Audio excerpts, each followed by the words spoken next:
E aí, pessoal, tudo bem com vocês?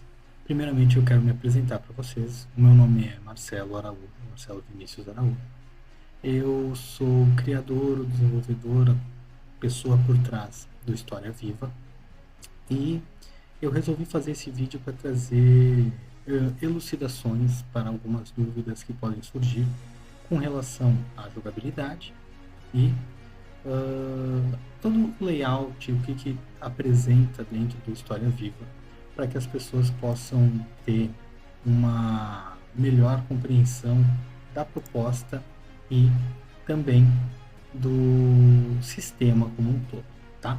Não vou jogar hoje, tá? Primeiro vou me apresentar, então. Eu sou o professor Marcelo, eu sou mestre em História, sou graduado em História também, tem algumas especializações em metodologia de ensino de história, em tecnologia para educação, informática na escola, relações internacionais, tem algumas especializações ao longo dessa minha jornada acadêmica, mas isso é só uma apresentação, né? Não tenho como objetivo nenhum maior fazer nada a não ser me apresentar para quem está interessado em conhecer o História Viva e a proposta por trás dessa jogabilidade toda, né?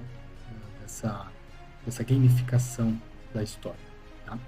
Brevemente, não pretendo fazer um vídeo nem um pouco muito longo. De forma muito breve, então, o que eu quero dizer para vocês é que o meu objetivo desde o início foi trazer o RPG, né, o Role Playing Game, né, o jogo de interpretações de papel, para dentro da história. A história, para mim, sempre foi um campo muito lúdico, né? Ele sempre possibilitou uma ludicidade muito grande para que as pessoas pudessem, e os videogames provam isso, né?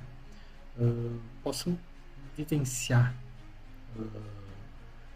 conjecturas sobre a história, né? E eu imaginei que seria interessante aplicar isso dentro da educação, né? Como que eu imaginei? Continuando a minha apresentação, eu sou professor de ensino fundamental 2, né?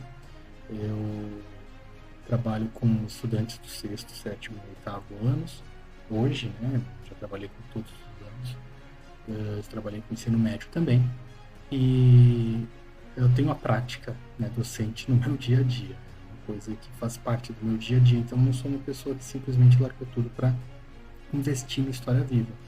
É um projeto que corre em paralelo com o meu trabalho, né, que é ser professor, como a maioria de vocês, não acredito.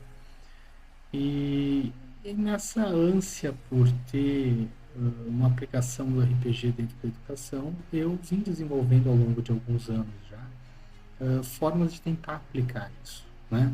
Começou de forma muito simples, com papel, caneta, mapinha com papel quadriculado, onde a gente conseguia construir ali as dungeons, né, como é dentro do D&D, né, que é a matriz do RPG ali na década de 70, 80. É isso que eu comecei a fazer, mapinhas, as pessoas, os estudantes iam para cada lugarzinho, abrir uma porta, tinha que fazer um testezinho, que geralmente na época, como eu fazia aula de recuperação da Covid ali, né, que na época eu não vou me lembrar exatamente o nome que o projeto tinha aqui na Secretaria de Educação do Trabalho, mas era um projeto que tinha como objetivo recuperar parte do que foi perdido na educação durante o período da Covid ali, 2021, isso. Então já faz uns 5 anos que eu trabalho em cima desse projeto.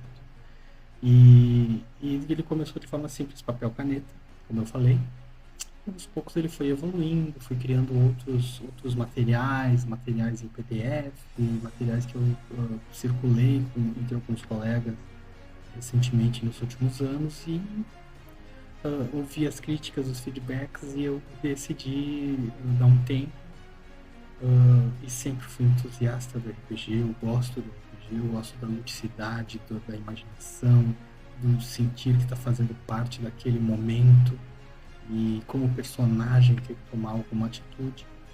E chegou um momento em que, com o auxílio das as inteligências artificiais, tanto para a produção do aplicativo como para a produção de prompts, produção de ideias mesmo, né, ia articulando as coisas aos poucos, né, uma aplicação da informação para a educação, eu consegui projetar o que nós vamos ver agora, né, que é esse aplicativo, apesar de que o Lovable ele faz um aplicativo, mas ele é site, né, não é um aplicativo que dá para colocar no Android ou no iOS, é um site.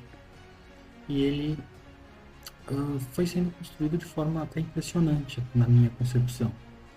Mas eu sei que eventualmente algumas dúvidas podem aparecer e é por isso então que eu fiz primeiro essa minha apresentação. Agora eu vou apresentar o projeto para vocês.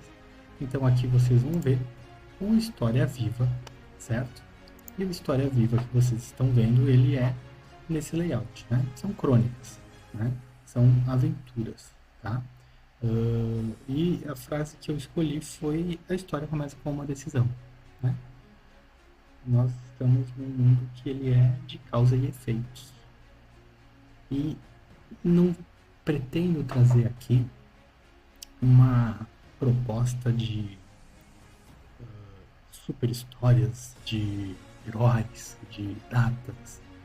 É momento histórico. Fazer com que o nosso estudante ele se coloque no lugar de um dia cotidiano, uma terça-feira qualquer, em qualquer momento histórico que nós temos como possibilidade de estudar e desenvolver com eles, né? Aqui nós temos a forma de entrar, né? Você consegue colocar o e-mail e a senha. A gente consegue também criar a conta, que entra para mesmo layout, né? E-mail e senha, você cria a sua conta, ou você continua com o Google. Se você tiver uma conta no Google, melhor, facilita bastante. Se você não quer, entra como visitante e você vai poder participar dessas 3 primeiras aventuras que são gratuitas. As 2 primeiras elas foram sequenciais, né?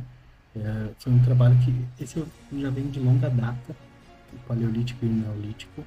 Eu fiz cadernos de aventura sobre isso, que era PDF. Eu tive um projeto muito ambicioso que está lá guardadinho, que envolve jogo de tabuleiro entre o Paleolítico e o Neolítico. Esse vai ficar para um futuro, talvez, mas naturalmente acabou vindo para essa parte. Não é a minha especialização, o Paleolítico e o Neolítico. É uma questão apenas de estar trabalhando com o 6º ano. Esse tema é muito interessante, os alunos conseguem se colocar no lugar, né, dos personagens. E aí, por fim, quando eu me dei conta que eu estava muito focado nesse início da história da humanização e da civilização humana, eu resolvi que seria interessante então eu tentar, né, nesse projeto, alçar ou coisas diferentes. E aí eu fui um pouco mais adiante. Uma terceira aventura gratuita, ela é mais ao futuro do Neolítico e do Paleolítico, que é durante o dia D na Normandia. E aí vocês vão perceber que essas 3 aventuras elas são gratuitas, e as outras que já estão lançadas aqui, né? Nós temos a Cidade Entre Rios, né? Entre o Tigre e o Eufrates, então mais ou menos focado na Suméria, onde a gente também tem a mesma dinâmica que eu vou apresentar para vocês nos jogos gratuitos. E aqui nós temos recém-lançado também, então, as Margens do Nilo, né? A gente trabalha com essa parte do Egito Antigo, que também são semelhantes, eles têm a mesma mecânica, as mesmas recompensas, a mesma dinâmica que as 3 gratuitas. Essas são pagas, porque como eu faço tudo sozinho, né, com auxílio da inteligência artificial e da nuvem e de uma série de processos mais tecnológicos que exigem um investimento da minha parte, né? Não é um investimento barato, essas tecnologias elas acabam sendo um pouco caras, mas elas me trouxeram esse benefício. Então, esse custo, ele é um custo que, por enquanto, ele está suprindo não apenas uma questão de mercado, mas suprindo uma questão de cobrir custos para a produção do material. Eu já vou apresentar para vocês, mas antes eu vou só passar que, na sequência, nós vamos observar ao todo, né, 50 momentos históricos, e dentro desses momentos históricos as aventuras no qual os estudantes podem participar, né?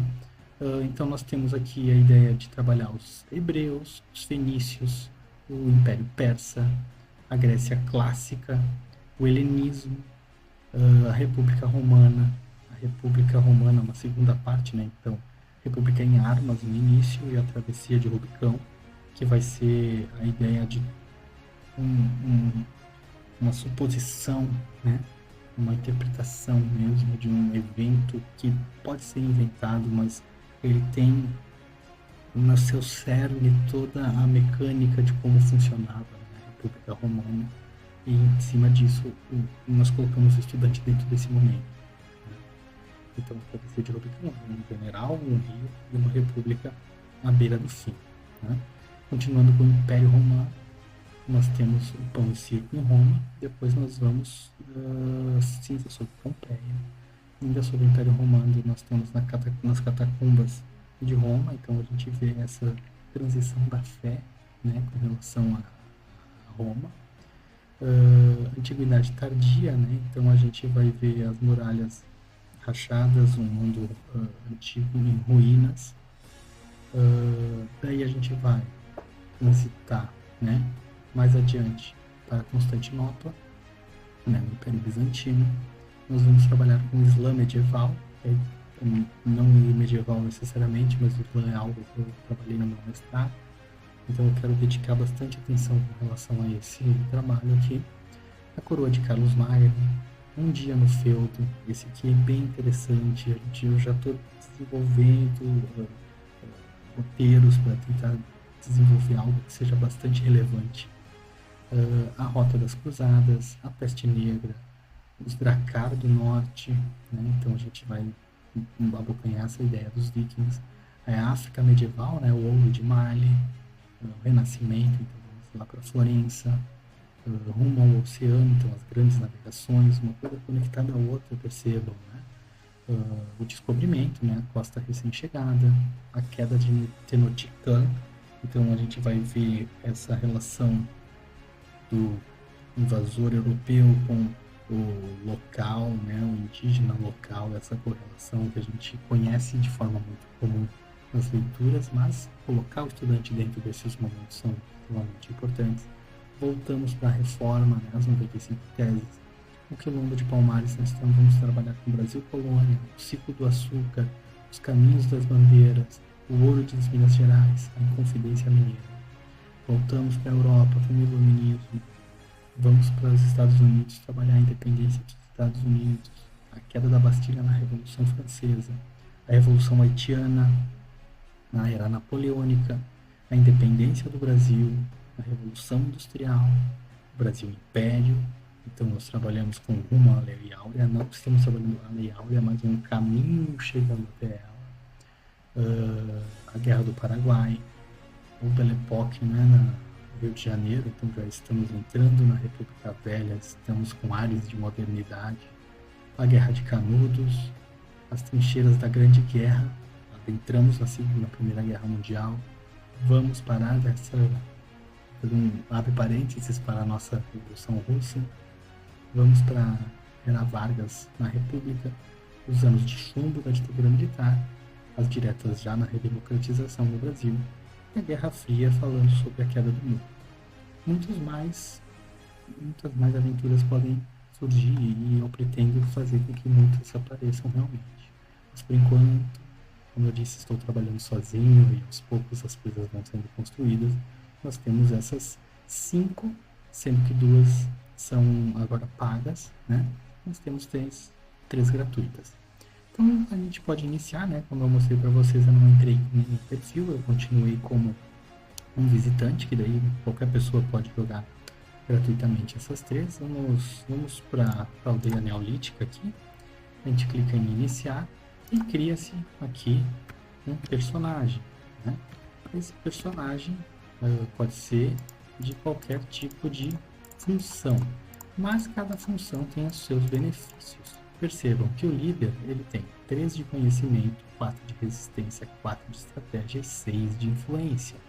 O explorador, ele tem 4 de conhecimento, 4 de estratégia, 3 de influência, mas ele tem 6 de resistência. O sábio, ele tem 7 de conhecimento, 3 de resistência, 2 de influência, 5 de estratégia. E o guardião, 3 de conhecimento, 7 de resistência, 3 de influência e 4 de estratégia. O que isso significa? Vou mostrar para vocês agora. Eu vou escolher o sábio. Vou aqui no conhecimento como o item mais forte, a característica mais forte desse personagem. Selei o pergaminho e adentramos na aventura. Bom, a aventura ela é bem simples. São 35 capítulos, tá? Em cada capítulo é exigido uma decisão por parte do jogador, do estudante. Então aqui nós temos a longa marcha, depois de muitas ruas de caminhada, o clã enfim avista um vale verde ao longe. Os pés estão feridos e as crianças cansadas. Como conduzir os últimos passos? Essa é a pergunta. Então você tem uma pergunta, um diálogo, né, com quem está jogando, para tomar uma decisão. A decisão não é 100% livre, mas elas são 3 decisões. E essas 3 primeiras decisões, elas têm consequências imediatas, tá? No quê? Consequências imediatas nesses 4 itens aqui em cima, tá? O primeiro item diz respeito à sua aldeia. Por exemplo, nós já temos aqui alguns recursos que são necessários para construir uma fogueira. E a fogueira dá mais 2 de moral e afasta as feras, né? Então a gente já constrói. Isso nos leva a uma descoberta, o domínio do fogo. O clã aprendeu a acender, controlar e transportar as chamas. Um conhecimento foi desbloqueado.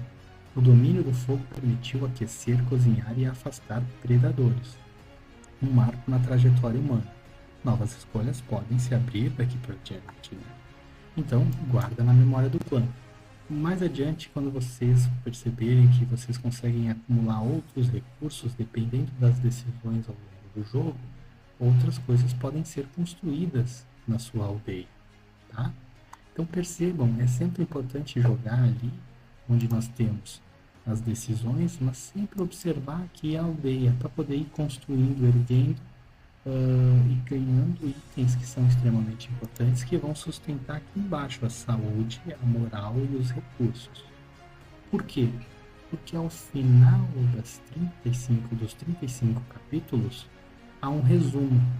E existem 5, pelo menos, finais possíveis.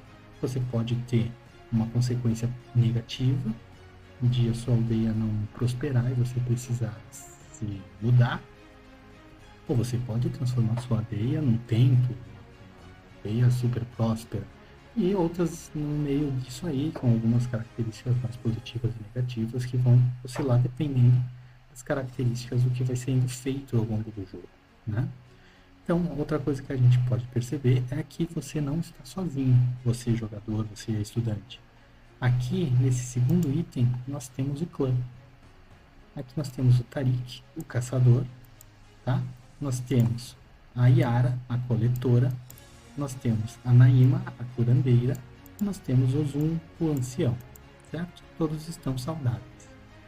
Ao longo da jornada, as decisões que geram consequências negativas podem fazer com que alguns deles fiquem doentes, feridos, mortos, e isso pode afetar o final da jornada. Mas isso não é um problema, são consequências. Não existe certo e errado na história viva, existem consequências. E essa é a grande dinâmica. Com as consequências a gente consegue trabalhar pedagogicamente com os estudantes como que a gente chegou onde nós estamos ao longo da história, por exemplo, certo? Mas isso a gente deixa mais adiante numa outra conversa, certo? Então nós temos aqui a aldeia, do lado nós temos o clã, que é bom sempre ficar de olho para ver se está todo mundo bem, porque pode nos incentivar a tomar decisões que sejam mais favoráveis ao clã. Aqui nós temos o inventário, que nos mostra todos os recursos que vão ser recolhidos ao longo da aventura.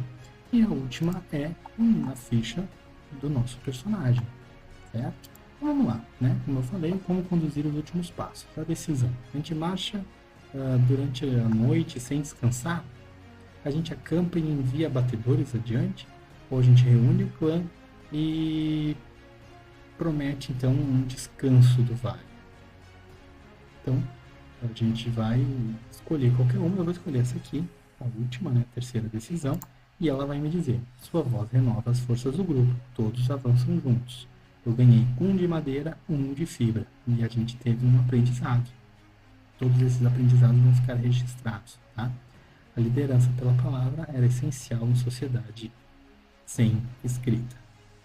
Prosseguimos. Acontecimento inesperado, uma noite tranquila.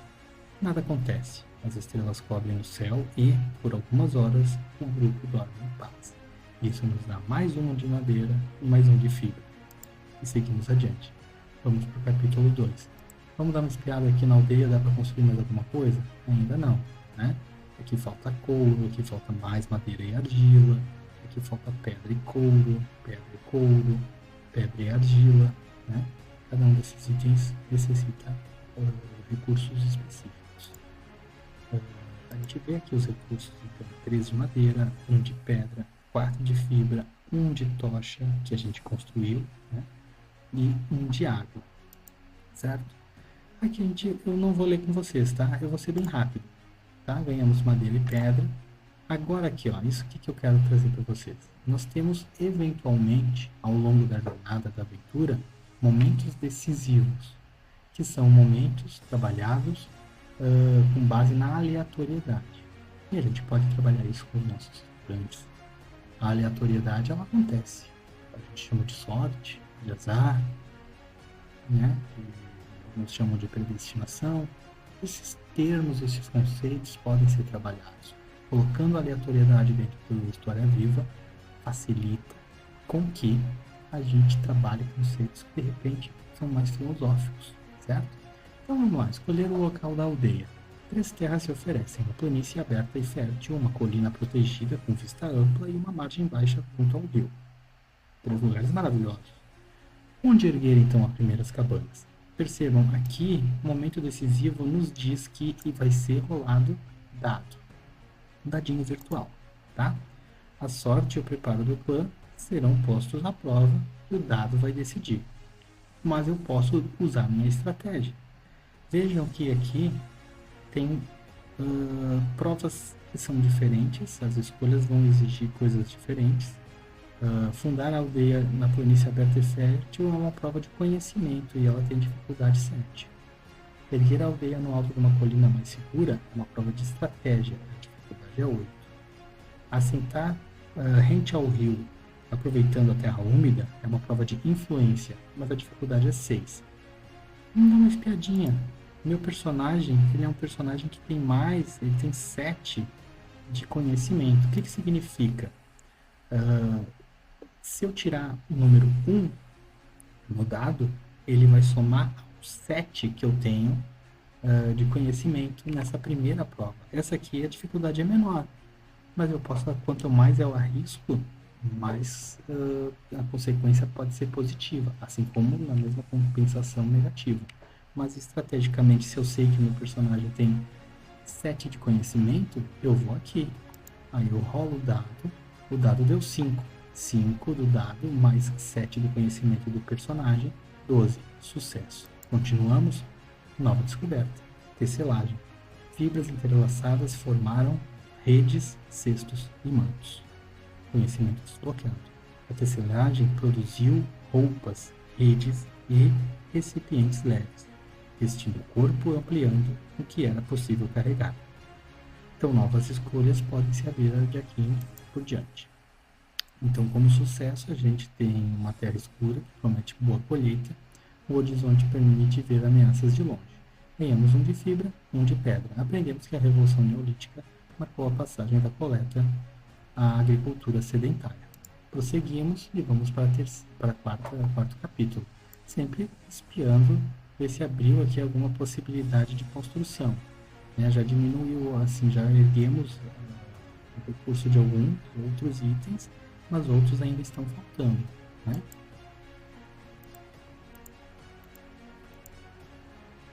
Aqui nós temos uma outra possibilidade. Nós temos a possibilidade de seguir para outro lugar. O clã pondera à beira da trilha. Cada caminho guarda os seus próprios sinais. Isso é uma escolha livre. Nós não estamos mostrando consequências. pode ser trabalhado com os estudantes das mais diversas formas. Eu vou escolher solo úmido, ervas doces e terra que promete raízes do vale. O clã explora, descansa sobre árvores baixas, uma coletora trazendo...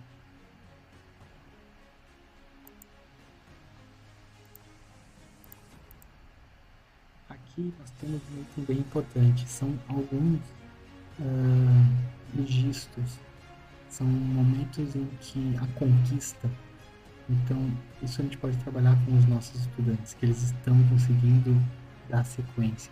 Vai sempre acontecer, mas é importante sempre mostrar que há um registro. E trabalhamos aqui também de forma bastante lúdica a imagem da Clio, né, a musa da história. Então, registros de Clio 1 de 13. Clio registrou os seus primeiros passos. Você iniciou sua jornada pela história. Cada decisão começa a construir um legado. Continue explorando. Bom, pessoal, na verdade, então, o que acontece? No final dessa jornada, nós temos uma aldeia perdida, mas são todos finais únicos. Por mais que alguns repitam como uma aldeia perdida, o que importa é aqui, ó, a cronologia da jornada. Vários itens e escolhas que vão ser diferenciadas com relação de um estudante para outro. Nós temos o estado final do clã, nós temos as recompensas, né, que são da crônica como um todo, que ao longo de muitas jogadas em outros níveis, em outras aventuras diferentes, vão acumulando experiência. Nós temos o final dos grupos, né, dos membros do grupo. Nós temos o que foi erguido, no caso aqui foi só uma fogueira, podia ter sido mais algumas coisas, mas nós temos as descobertas desse clã e o conteúdo histórico aprendido. Nessa parte nós temos um monte de material para ser trabalhado, certo? E voltamos aqui para a tela inicial. Bom, pessoal, a grande questão é, você está disposto a trabalhar isso com os seus estudantes? Tentar algo diferente? Tente, estude sobre isso, leia mais se você quiser sobre gamificação, mas principalmente teste, faça você mesmo em casa. Você vai gostar, vai ser muito bom e eu aposto que vocês vão querer repetir. Um abraço e aguardem que nos próximos vídeos eu vou jogar um com vocês e eu ainda estarei trabalhando para lançar as próximas aventuras. Um abraço para todo mundo, até o próximo vídeo.